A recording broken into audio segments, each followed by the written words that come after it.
সাত সকালে অবাক কাণ্ড উত্তরপাড়ায়। এসআইআর আতঙ্কে বটগাছে মহিলা, এলাকা জুড়ে চাঞ্চল্য। পুলিশ পৌঁছেছে ঘটনাস্থলে। সকাল 6:30, উত্তরপাড়া হিন্দ মোটর কলোনি।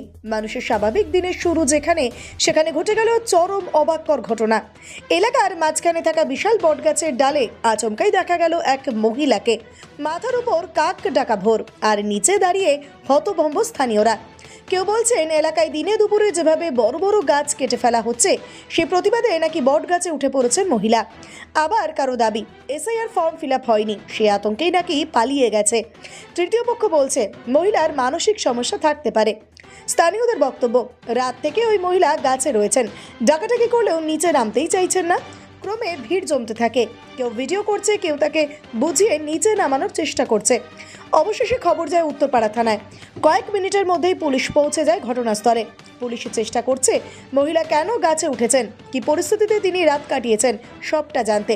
পাশাপাশি তাকে নিরাপদে নামানোর উদ্যোগ নেওয়া হয়েছে। ঘটনায় এখনও ধোঁয়াশা কাটেনি। এসআইআর আতঙ্ক, প্রতিবাদ নাকি অন্য কিছু?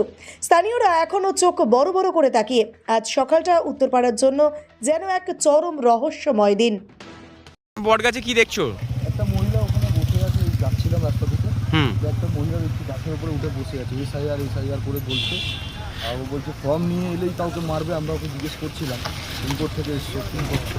তো ও বলছে যে এসআইআর নিয়ে ভয় আতঙ্কে আছে, ফর্ম নিয়ে এলেই কেউ ওকে মারবে, এরকম কোনো বিষয় হয়ে গেছে।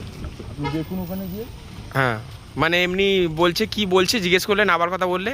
আবার কথা বললেই বলছে লাঠি দিয়ে মারবো, এসআইআর ফর্ম নিয়ে এলে মারবো, এরকম খালি বলেই যাচ্ছে। পুলিশকে খবর দেওয়া হয়েছে? হ্যাঁ, পুলিশকে খবর দেওয়া হয়েছে, এক্ষুনি বলা হয়েছে। আচ্ছা আচ্ছা। আপনি কি এই এলাকার বাসিন্দা? হ্যাঁ, আমি 21 নম্বর ওয়ার্ডের বাসিন্দা, আমি এখানে আসি। আপনার নাম? আমার নাম সাগর দাস। আচ্ছা।